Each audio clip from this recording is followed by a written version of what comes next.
noma isimo simanzonzo dozela indaba eshisayo noma isimo simanzonzo.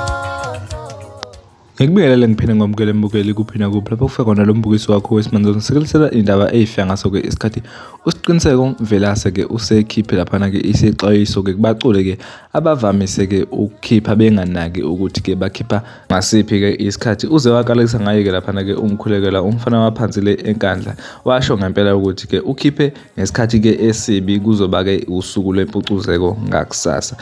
wangabe sathola ke i-trend noma ke udume olumfanele ngengoma yakhe ke ayishayile wamncoma ngempela ukuthi cha uculile ngempela ke futhi awukhuphulile ke amasukisi kule album ke agcine ukuyikhipha umkhulekela nazi ke i-video usiqiniseko esikhuluma kabanzi siyabonga.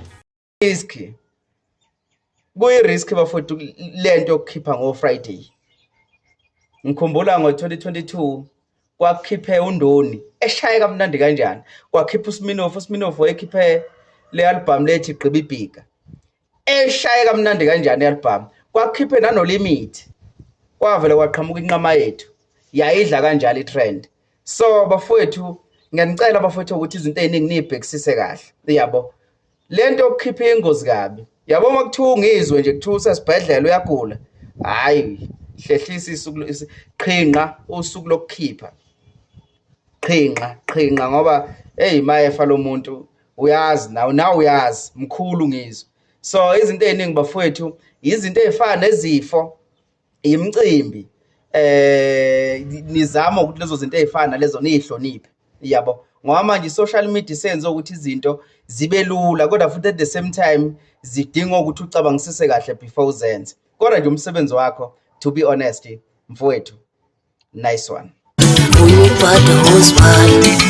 uyuhlela nospitali uyuhlala nospitali kone ayabona uyuba nospitali